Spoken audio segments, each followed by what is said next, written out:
विद्यार्थियों, देखिए प्रश्न क्रमांक 7वां। संख्याओं के निम्नलिखित युग्मों मतलब जोड़ों में से प्रत्येक के लिए संख्या रेखा पर कौन सी पूर्ण संख्या अन्य संख्या के बाईं ओर स्थित है, इसके बीच में उपयुक्त चिन्ह जिस चिन्हों का प्रयोग करते हुए इन्हें लिखिए। तो सबसे पहले हम संख्या रेखा को देखेंगे। जी एक लाइन खींची जाती है, यहाँ 0 लिखा जाता है। और प्राकृत संख्याओं की बात करें तो प्राकृत संख्याएं धनात्मक होती हैं, तो इस तरह हम बराबर भागों में बांटते हैं इसको।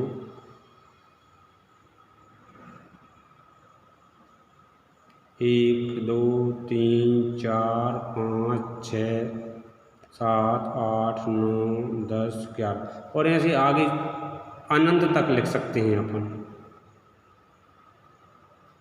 अनंत तक लिख सकते हैं। अब यदि हम बात करें इन्हीं संख्याओं में, तो जैसे 6 और 5 की बात करें तो हम ये देख रहे हैं कि अगर 6 और 5 की बात करेंगे तो 6 बड़ी संख्या है और 5 छोटी संख्या है। तो जे दाईं तरफ और जे बाईं तरफ। तो इसका मतलब ये हुआ कि छोटी संख्या जो है वो बाईं तरफ आ रही है। यदि हम 7 और 8 की बात करें तो 7 जे 7 छोटी संख्या और 8 बड़ी। तो इसमें भी अपन देखें दायां और बायां, तो इसमें भी आप देखो बड़ी संख्या जो वो है, यहाँ भी बड़ी संख्या दाएं तरफ आ रही थी, यहाँ भी, और यहाँ छोटी संख्या बाएं तरफ आ रही थी, यहाँ भी छोटी संख्या बाएं तरफ। इसका मतलब ये हुआ जितनी भी छोटी संख्याएं होंगी वो दाएं तरफ। देखें कि जैसा हम देख चुके हैं कि छोटी संख्या बाएं तरफ आएगी, तो हमें छोटी संख्या देखना है संख्या रेखा पर। जैसे हमने यहाँ पर देखा था, यदि संख्या रेखा है 1 और 2 की बात करें तो ये दाएं तरफ है और ये बाएं तरफ है, तो जो छोटी संख्या है वो बाएं तरफ आएगी। तो इनमें देखें आप 530 और 503 में 503 संख्या रेखा पर 330 के बाईं ओर है। फिर इसके बाद हम इसमें निशान में भी देखो खुला भाग बड़ी संख्या की तरफ होता है और बंद भाग छोटी संख्या की तरफ होता है। दूसरा प्रश्न देखें अपन 370 307 छोटी संख्या कौन सी है 307। 307 संख्या रेखा पर 370 के बाईं ओर होगी। और ये देखो 307 और जी। इसके बाद देखें अपन तीसरा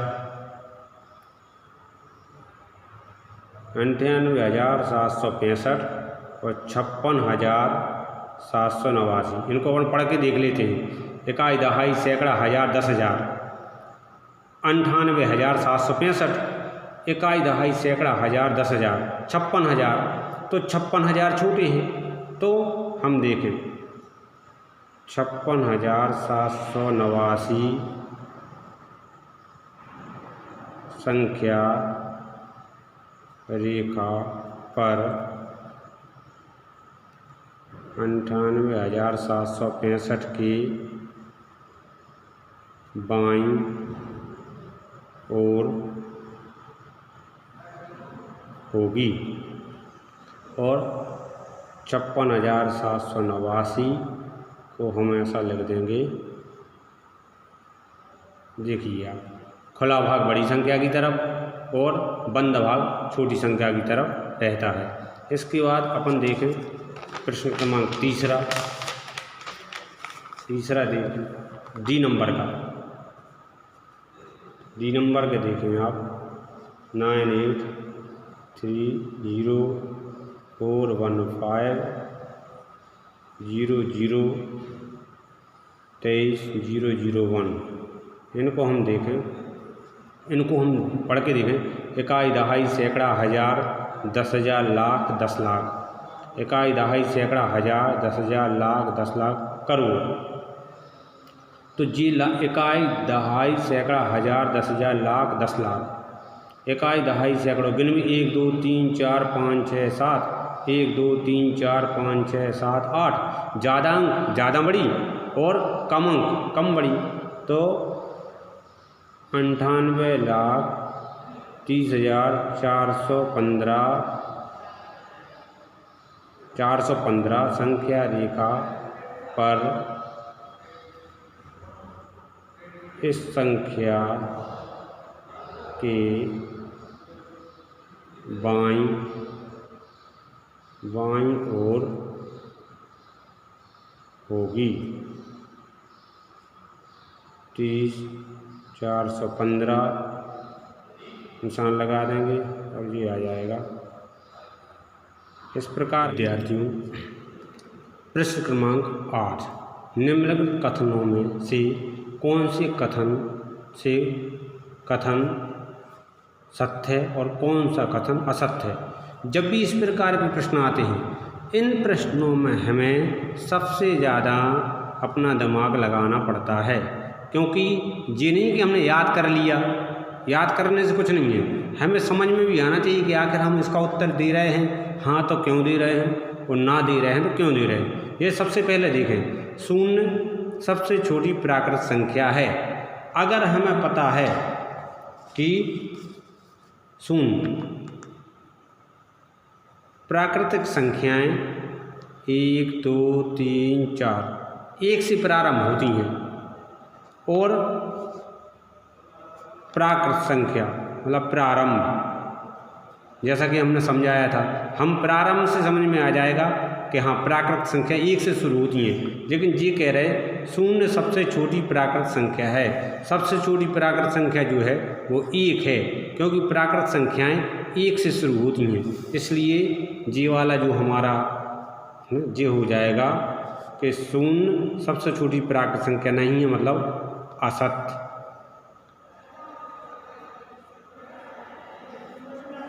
इसके बाद करें बात 400 संख्या 399 का पूर्ववर्ती। तो हमें इससे कोई मतलब नहीं है, हम तो इसको देखो, हमें इसका पूर्ववर्ती, हमने कहा था पर मतलब जोड़ना और पूर्व मतलब घटाना, तो हमें तो इसका पूर्व निकालना है, तो हम तो इसमें से 1 को माइनस कर देंगे, 893। तो हमारा तो अगर बात करें कि इसका पूर्ववर्ती तो आएगा 398, लेकिन इनने क्या लिख दिया 400 लिख दिया। 400 संख्या 399 का पूर्ववर्ती है, तो ये भी असत्य हो जाएगा। ऐसे ही करके देखना है। अब शून्य सबसे छोटी पूर्ण संख्या है, तो ये भी अपन ने पढ़ा था।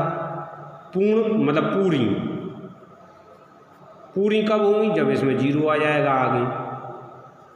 तो पूर्ण, तो हम इस पहचान बना लेते हैं, मतलब प्रारंभ, प्रारंभ मतलब 1 मतलब प्राकृत संख्या है, और पूरी कब होगी, जब इसमें 0 आ जाएगा। 0 मतलब ये पूर्ण संख्या है, तो सबसे छोटी पूर्ण संख्या 0 और सबसे छोटी प्राकृत संख्या जी।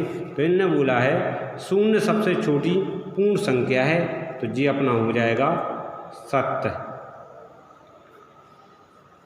इसके बाद करें 600 संख्या 599 का परवर्ती। तो परवर्ती मतलब जोड़ना, पर मतलब जोड़ना, तो 599 पर मतलब जोड़ना, जोड़ दिया। 9 1 10 का 0 हासिल 1, 9 1 10 का 0 हासिल 1, 5 और 1 6, कितना दिया 600। इसका मतलब ये सही है, 600 संख्या 599 का परवर्ती है। तो हमें तो इसमें पूर्ववर्ती पूछा तो हमने घटा के देख लिया, घटाने पर 398 आया, जी 400 दिया है, मतलब जी तो इसका परवर्ती दिया है। इसमें परवर्ती पूछा था, परवर्ती दिया है। अब आ जाएं अपन, सभी प्राकृत संख्याएं पूर्ण संख्याएं हैं। तो आप देखें जरा, इसमें ये प्राकृत संख्याएं 1 से शुरू हो रही, ये 0 से शुरू हो रही, तो 1 से लगा के अनंत तक की संख्याएं इसमें भी आ रही हैं। तो अपन ये कह सकते हैं कि सभी प्राकृत संख्याएं पूर्ण संख्याएं भी हैं, क्योंकि एक से लगा के पूरी गिनती इसमें भी आ रही है। तो ये क्वेश्चन अपना जो है कि सभी प्राकृत संख्याएं पूर्ण संख्याएं हैं, तो ये अपना हो जाएगा सत्य। इसके बाद मैंने पूछा है सभी पूर्ण संख्याएं प्राकृत संख्याएं हैं। अब इनने जो पूछा है क्या ये सभी संख्याएं जे वाली इनमें आ रही, क्या नहीं आ रहा, शून्य इसमें नहीं आ रहा है, इसलिए सभी पूर्ण संख्याएं प्राकृत संख्याएं हैं, तो ये अपना हो जाएगा असत्य, क्योंकि प्राकृत संख्याओं में शून्य नहीं आता।